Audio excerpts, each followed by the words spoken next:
আর এবার ভাবছি আমি একটা রুটিরই দোকান দেবো, এতবার খাওয়াচ্ছ, এত ভালো করো করো, আমি রুটির দোকানটাই দেবো। হেভি সেল, হেভি সেল, ওটাই বাকি আছে আমার লাইফে। আমি hello friends, welcome back to my new blog. আশা করি তোমরা সকলে ভালো আছো, আর আমি তো ভালো আছি। তা যাই হোক, ফ্রেশ হয়ে গেছি, আর ফ্রেশ হয়ে চলে এসেছি চা নিয়ে। আর আজকে চাটা ফ্ল্যাক্সেই রেখেছি। তার কারণ কি? তার কারণ রূপকের উঠতে একটু দেরি হয়েছিল, আর উঠেই তো বাবু চা চা চা চা করতে থাকে। আর চা ওই করে রেখে গরম করে খাওয়ার থেকে আমার মনে হয় চাটা করে ফ্ল্যাক্সে রেখে দেওয়া অনেকটাই ভালো। তা যাই হোক, বছর তো প্রায় শেষ হতে এলো, মানে নতুন বছর মানে শুরু হতে আর মাঝে একটা দিন। তা যাই হোক, তোমাদের সকল বন্ধুকে এই বিগত যে দিনগুলো চলে গেল বা বছরটা চলে গেল, মানে আশা করি তোমাদের ভালোই কেটেছে, ভালো মন্দ সবটা মিলিয়েই হয়তো কেটেছে। আমারও সেরকম ভালো মন্দ সবটা নিয়েই কেটেছে। কিন্তু আগামী বছর যেন প্রত্যেক বন্ধুর খুব ভালো কাটে, এই প্রার্থনাই ভগবানের কাছে করব। আর তোমরাও আমার হয়ে একটু প্রার্থনা করো যেন আমারও আগামী বছরটা যেন ভীষণ ভালো কাটে। তা চলো, চাটা খেতে খেতেই আজকে দিনটা তোমাদের সাথে শুরু করছি। তোমরা ব্লগটা দেখতে থাকো, আশা রাখছি ভালো লাগবে। আর আজকে সকালের টিফিন হচ্ছে, একসাথে মাখছি খই, ছাতু, কলা, সাথে দুধ, এই দিয়ে মাখবো, রূপককে দেব, আমিও খাবো। আর ছেলে টিফিন করে অলরেডি পড়তে চলে গেছে। ছেলেকে দুধ গরম করে দিয়েছিলাম, দুধ দিয়ে বিস্কুট দিয়ে খেয়ে চলে গেছে। এইসব খেতে চায় না সব সময়। আবার রূপক বলছে চিনি দেবে না, আমি তো আমারটা চিনি দেব না, ওটা একটু চিনি দিয়েই মাখতে হবে, না হলে একদম চিনি ছাড়া ভালো লাগে না। আমার ভালো লাগে, তোমার ভালো লাগে, ঠিক আছে, তুমি চিনি ছাড়া খাও, আমার তোমারটা আলাদা রেখে আমার একটু চিনি দিয়ে তারপর মেখে দেবো। হ্যাঁ, চিনি দিয়েই মেখে দেবো, চিনি দিয়ে। আর সুস্মিতা কত এনার্জি নিয়ে রান্না করছে দেখো বন্ধুরা। আর কি বলবো, সকালে আমার সাথে একটুখানি ঝগড়া শান্তি হয়ে গেল। কেন বলছে আজকে নাকি রান্না হবে না, কেন? বাজার নেই। আমি বাজারে যাইনি, এতটা রাগিয়ে দিয়েছি আমি বাজারে যাইনি। তা রান্না কি হচ্ছে না? তোমরাই যাবো বন্ধুরা, রান্না কি হচ্ছে না বলবে তুমি? কি রান্না করছো? দেখো কি রান্না করছি। কি রান্না করছো বলো? তুমি দেখতে পাচ্ছ না, তুমি দেখাও, বলো। আমি বন্ধুদের জন্য বলবো, তোমাকে বলার জন্য বলবো না। বলো। ডিমের ঝোল হচ্ছে আলু দিয়ে। ওই ডিম দেখি, এই তো। বাহ, আর পুড়িয়ে ফেলেছো তো ডিমগুলো। পোড়া ডিমই খাবে, বাজার যেমন। আর এদিকে ভাত হয়ে গেছে, বাহ। এদিকে ডাল সেদ্ধ হয়ে গেছে, বাহ। আর আমার জন্য একটুখানি, একদম একটুখানি লাল স্যুপ হবে। বাহ, আজ ভালো লাগছে না। তাহলে হলো তো, রান্না তো হলো। তাহলে ফালতু কেন ঝগড়া করেছিলাম আমার সাথে? সবজি খেতে হয়, বুঝেছো? সবজি খেতে হয়। আচ্ছা ঠিক আছে। তা কি বলবো বন্ধুরা, মানে ঝগড়া করাটা এদের ধর্ম।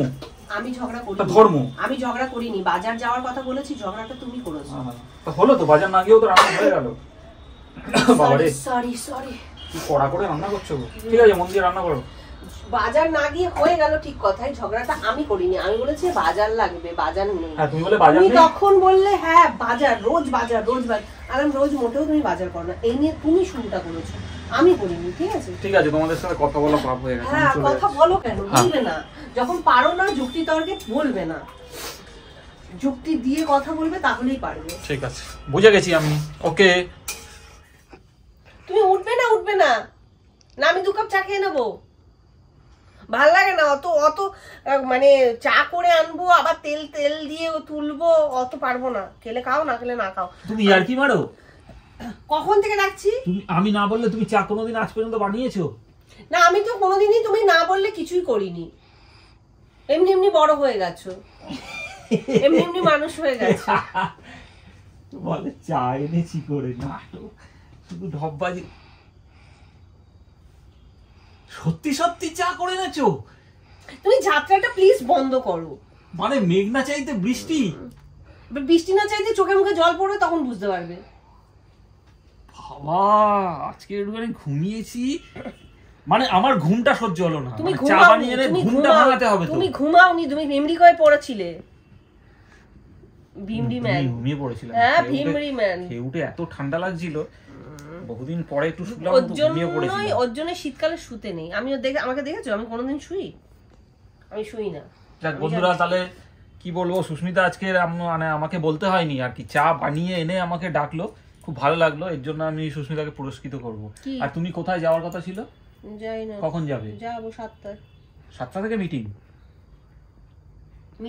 বুঝি না, 7টায় যেতে হবে তো, মিটিংই তো। তাহলে চাটা খেয়ে নেওয়া যাক, চলো দাও। ওই যে কালই বলছিলাম ঠান্ডা নেই, কিন্তু আজকে বেশ জাগিয়ে ঠান্ডাটা পড়েছে। আর আমি আর রূপক একটু বেরিয়ে পড়েছি। আমি একটা জায়গায় যাচ্ছি আর সেখানেই রূপক দিতে যাচ্ছে। তা অলরেডি লেট, আমি মানে বাইকে বসে আছি। ভেবেছিলাম বাড়ি থেকে বেরোনোর সময় তোমাদের সামনে আসবো, কিন্তু টাইমটা করে উঠতে পারিনি, তাই রাস্তাতেই এলাম। যাই হোক, এখন যাব। আমি তো একটা জায়গায় গিয়েছিলাম আমার নিজস্ব কাজে। তা যাই হোক, 7টার সময় তো গেছি আর ফিরলাম এই 9:30 নাগাদ। তা আমি মানে ভাবতে বেরোচ্ছি যে আজকে এত রাত্রি হয়ে গেছে, রাতের রুটিটা কিনে নিয়েই ফিরবো। আর তার মাঝে রূপককে ফোন করি। আমি তো মহা আনন্দে মানে নাবজি আর আনন্দ করতে করতে ফিরছি।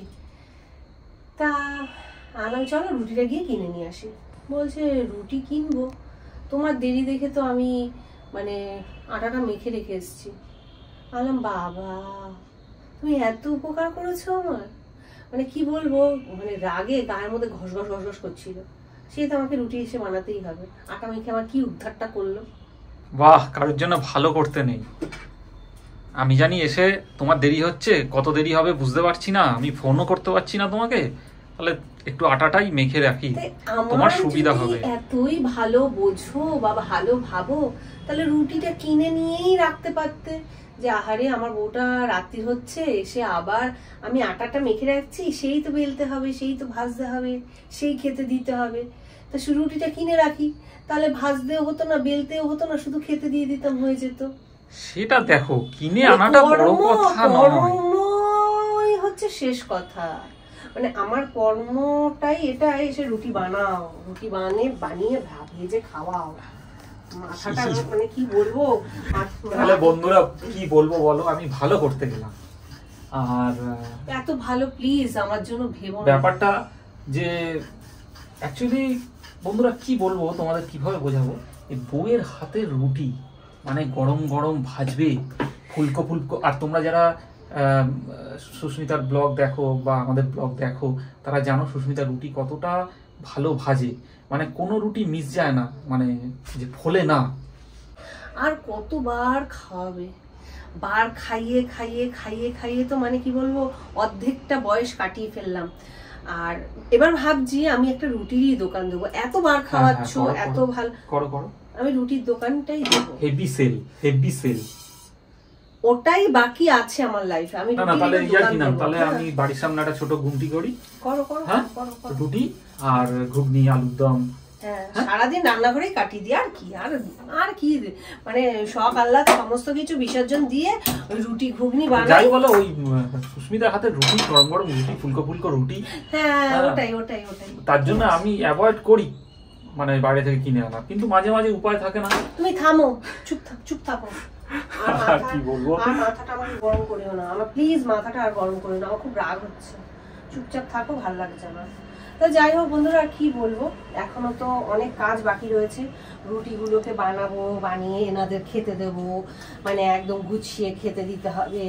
দুধ এদিকে জাল হয়ে গেছে, তারপরে খেতে দিয়ে বিছানা করতে হবে, বিছানা করে এদের শয়নের ব্যবস্থা করতে হবে, তারপর আমি শয়ন করতে পারবো। তা যাই হোক, আজকের ব্লগটা তো এখানে শেষ করছি। দেখা হচ্ছে কালকে নেক্সট ব্লগে। আর ব্লগটা তোমাদের ভালো লাগলে একটা লাইক, কমেন্ট, শেয়ার করে দিয়ে যাও। টাটা, শুভ রাত্রি।